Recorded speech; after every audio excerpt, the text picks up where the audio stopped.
Right, so thank you very much. This is also like Balihar is very much a work in progress. So I'm happy to have some questions, however critical, on the project. I called it Smith and the two Indies, but I've since changed the title, obviously, to Smith and Diderot on the two Indies, because part of what I want to do is actually use the framework of Jonathan Israel's radical enlightenment as an analytical tool to do a bit of comparative political theory, basically. So to compare both Smith and Denis Diderot on their colonial thoughts.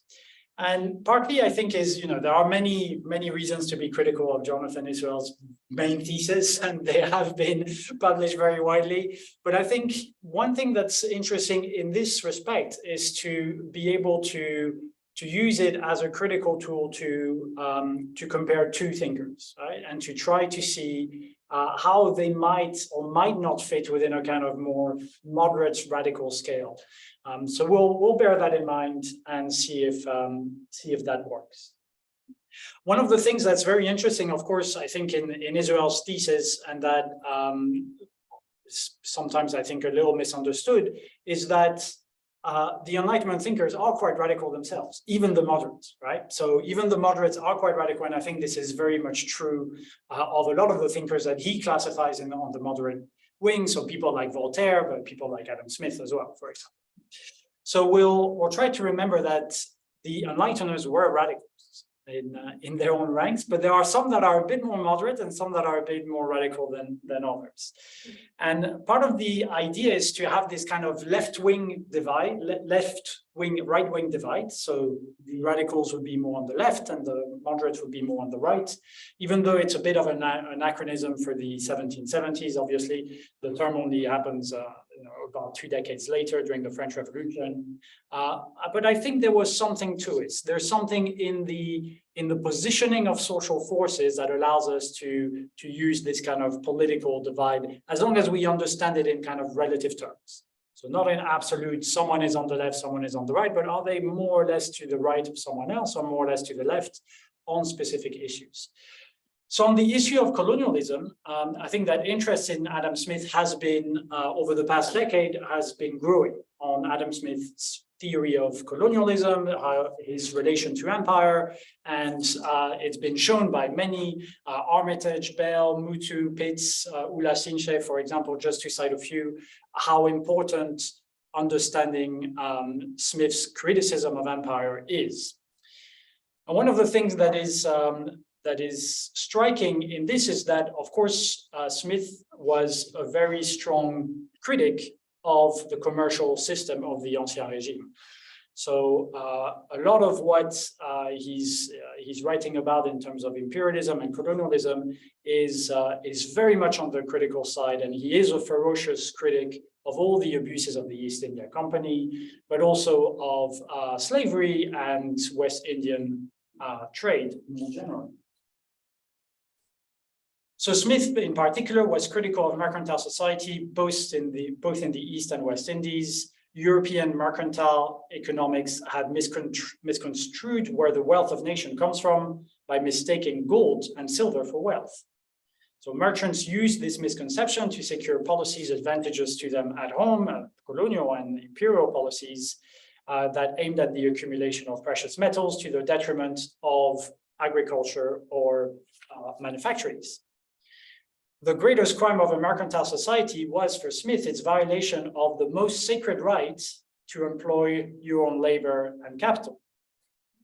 The mercantile system is largely described as unnatural, restrictive, and retarding economic growth by imposing artificial restrictions on free trade and artificially inflating the profits of colonial trade that would otherwise be better employed in other activities. I'll come back to that because that's a kind of interesting argument that part of Smith's critique is that the profits of colonial trade are too high, right?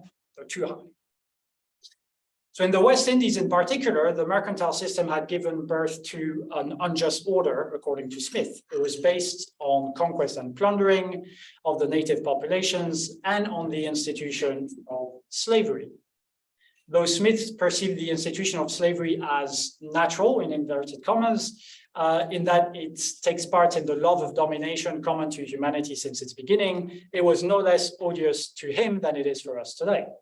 Smith's critique of slavery is on a number of different grounds. In the first case, moral grounds, an institution that cannot be defended through its denial of the most basic of natural rights, the right to dispose freely of your own labor, but also for political reasons. So he argued that slavery is strongest where political authority is weak. And in particular, where the authority of the state is too weak to protect the weakest in society from the strong. So far from a pure theory of the minimal state that we may find in contemporary libertarians, for example, Smith advocates for a state that is big enough to protect the weakest in society.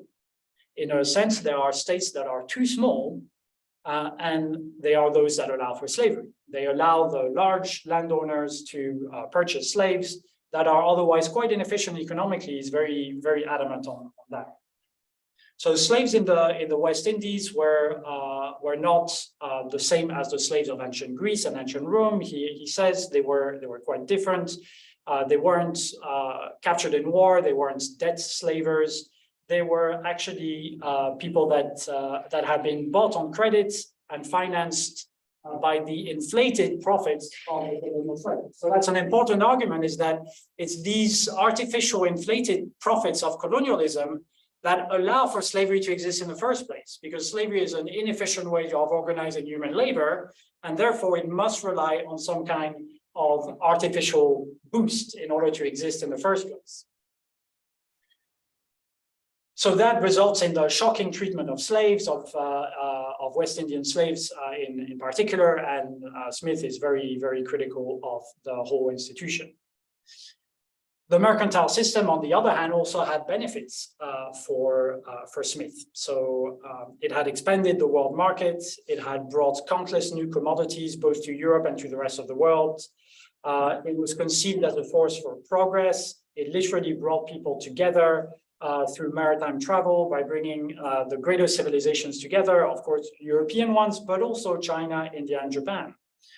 And it had brought institutions to what he calls the barbarous and uncivilized parts of the world. We could do a whole kind of analysis on the language, and the same will come up again in Diderot. So on that, they're actually quite close to one another.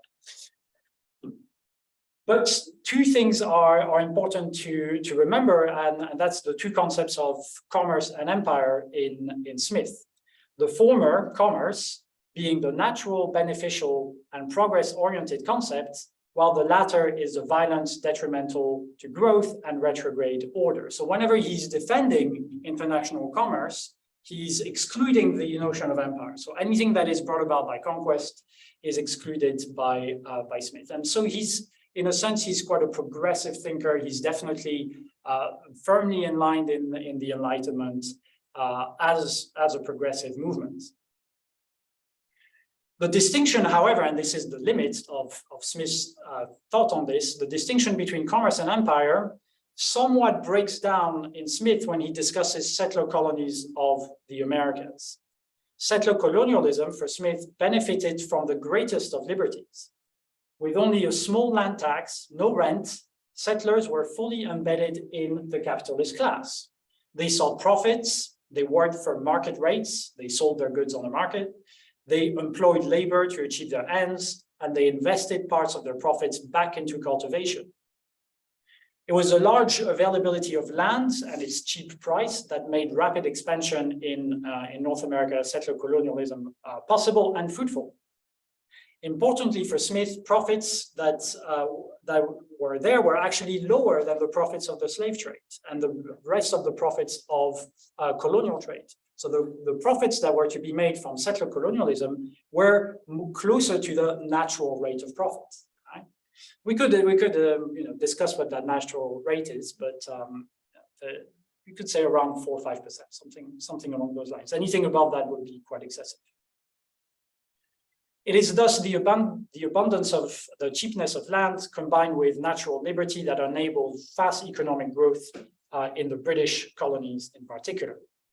Smith's language is quite evocative here because he speaks of the land as wastelands. He speaks of there being plenty of good land, of being a great extent of land, and of the cheapness of the good lands in the wealth of nations to describe the colonial situation.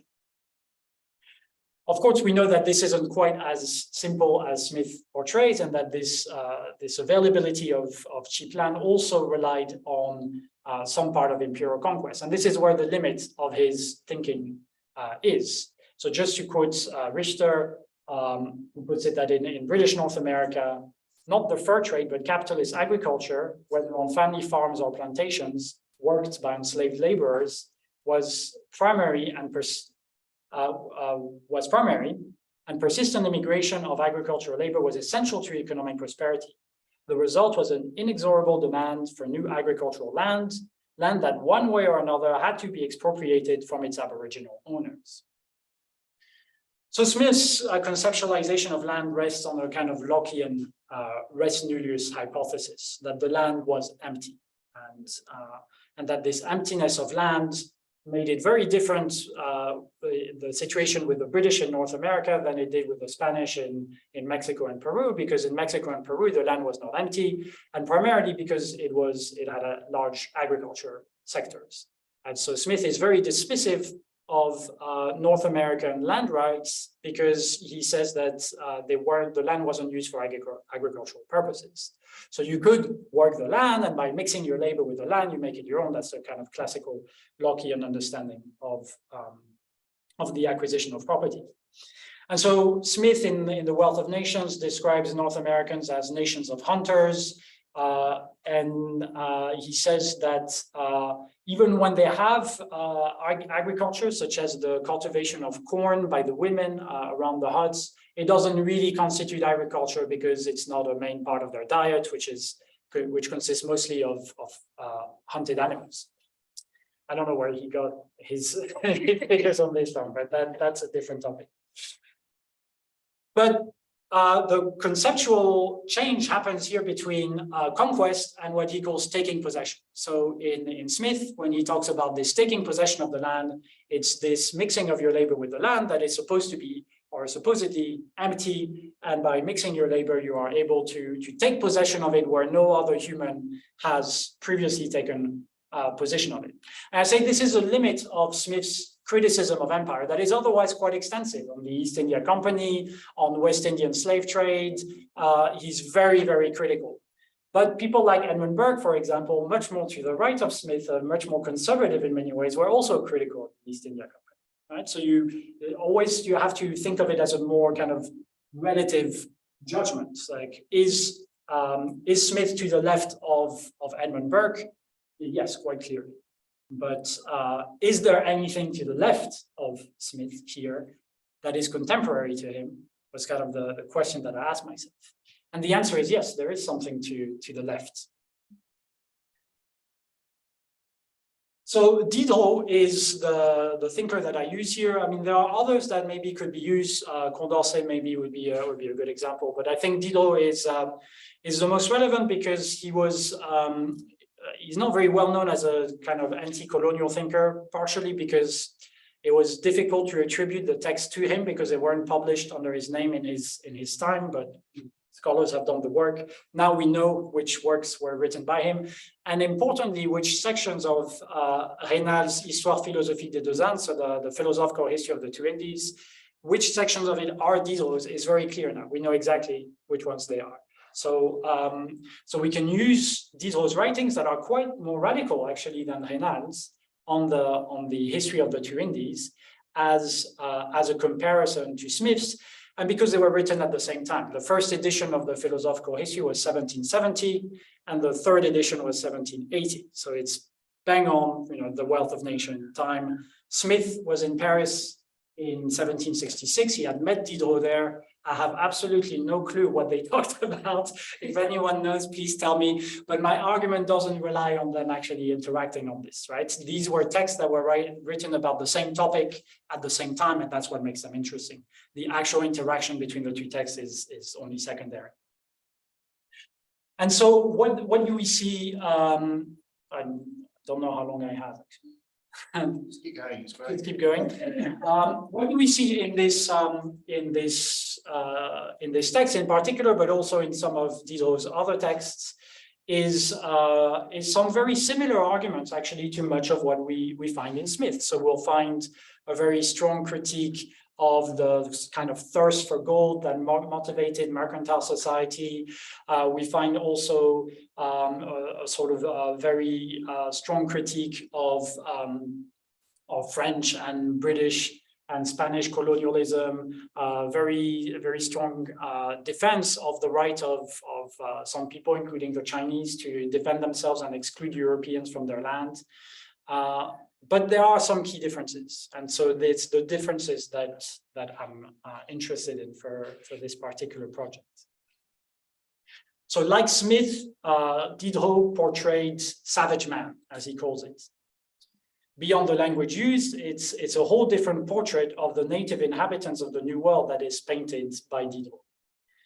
In fact, he says it is the love of liberty that is characteristic of savage man in North America.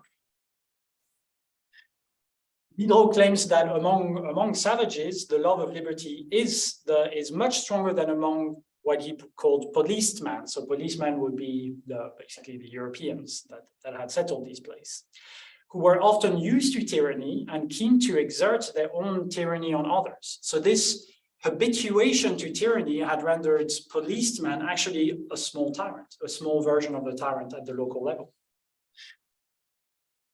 Though they are also painted with negative traits, that is the savage man, such as superstition, they are also seen as rational beings, easily persuaded by rational arguments, since they have very few prejudices, contrary to policed men. The savage men are seen as tolerant because intolerance is seen as a fruit of theology, which is unknown to the inhabitants of the New World until the Europeans arrive.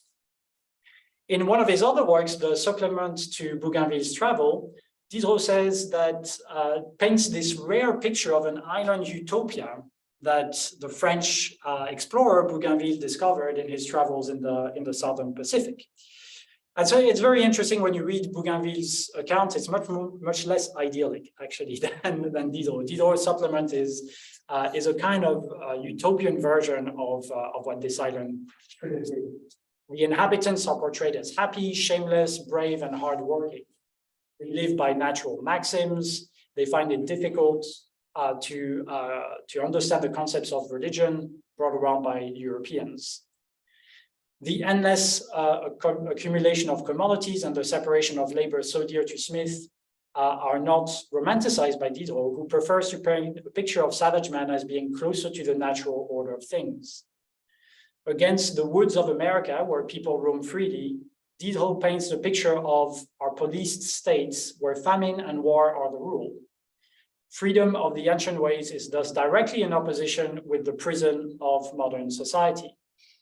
The biggest opposition, though, between natural and policed man, or savage and policeman, is the rise of inequalities. Where the wealth of nation has grown, it has been at the detriment of equality, the rise of social classes, and a class struggle. Even the poorest in the old world envy the wealth of their masters in a manner that is unknown to savage man. Diderot even paints the beginning of a theory of alienation in policed states, where the workers are too dulled by work to sense the deterioration of their living conditions that would seem obvious to savage man. It's no wonder that Marx claimed that Diderot was one of his favorite prose writers. There was some strong affinities between the two. But I don't want to say that Diderot is a Marxist. He's not even in the socialist camp. He's just a little bit more to the left than Adam Smith on those issues. So anyway, like Smith, Diderot is fascinated by the rise of commerce. So he's not an anti-commerce person. He's not trying to get back to this vision of savage man. He's not trying to use it. He uses savage man as a critical tool. So he uses it as a critique of our contemporary condition, or 18th century contemporary condition, rather than as an ideal to get back to. So there's maybe a bit of a difference between him and Rousseau on this. I think Rousseau is much more on the idealized version. They knew each other, they had arguments, they had a famous falling out in the 1750s. So Diderot calls for merchant philosophers to write a history of commercial society and to enlighten us on the process of discovery, production, invention, construction, and trading. So we're very far from a kind of widespread critique of colonialism per se. In fact, actually, Diderot, and this will be the kind of last argument here, has a kind of utopian theory of colonialism. Diderot's project of 20 years, the encyclopedia, had already done many of those things by detailing modes of production, travel, talking about different modes of organizing human societies. And he had spent most of his adult life actually doing this task of what he asks the merchant philosophers to do.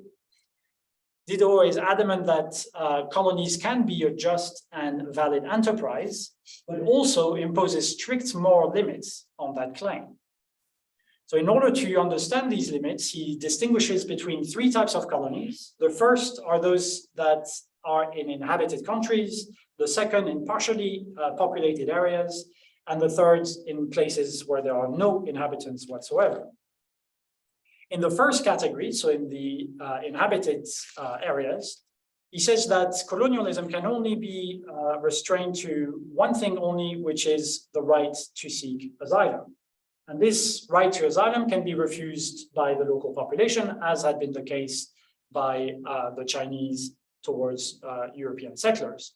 Diderot, who was, I make an argument in my book on positive atheism that's a little bit more subtle, but for today, let's say he's an atheist. I think it's a bit too fast, but let's say he is. If he is an atheist, he was quite skeptical of the proselytizing of Christian mercenaries in China, and he sees that the Chinese are right to be careful with the demands of Christians to proselytize within their country. So he says they may be bad politics by refusing our entry, but they are not unjust. Right, so that's the first category. So very, very restricted in countries where there is a wide population. All you can ask for is asylum. So the interesting category is the middle one, right? It's the one where there is semi-populated areas. And in semi-populated areas, Diderot's argument is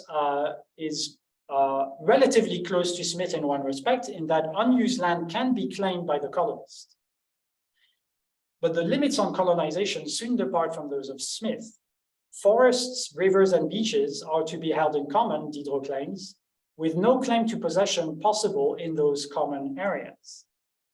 Colonists would be forbidden from erecting military fortifications, and the native inhabitants retain the right to resist militarily if the basic rules of justice are violated.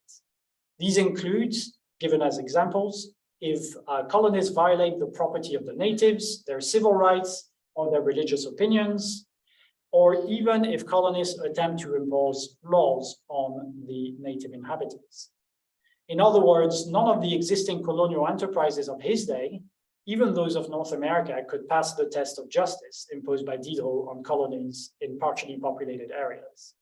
Even in those areas, Diderot refuses the claim of possession simply through discovery. No one has an inherent right to the land, at least until it has been cultivated and worked on. And in the last category, so in places where there is absolutely no population, which was the case of some islands colonized by Europeans in the 18th century, in his day, and before and after. Even there, he says that no country has the right to claim that land. Right? So even there, he imposes strict limitations. He says, as an individual, you can go and cultivate the land and claim the bit of land that you cultivate as your own, but no country can claim the islands.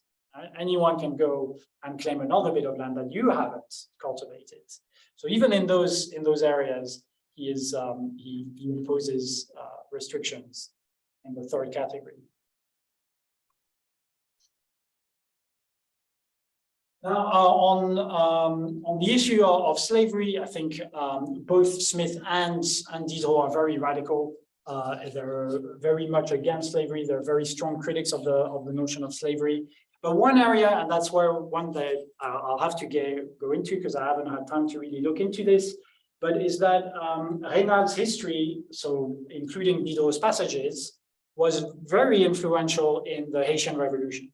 So Toussaint Louverture, the leader of the revolution, is famous for having read the history and having judged it to be one of the most important intellectual influences of the Haitian Revolution. So I'd like to do a little bit more work on that, but I don't know what the precise link is.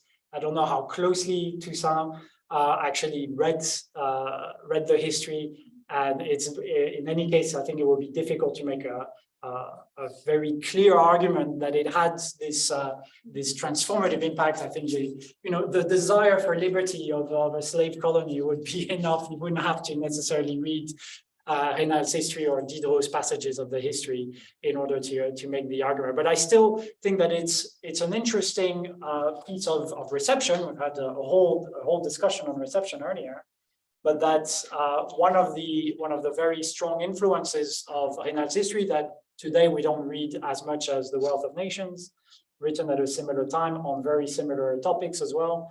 But one of the important influences that it has was on the Haitian Revolution, which also sits at a very uneasy, in an uneasy relationship with the French Revolution. So that aspect is still to be analyzed, I think. And I'll leave it at that.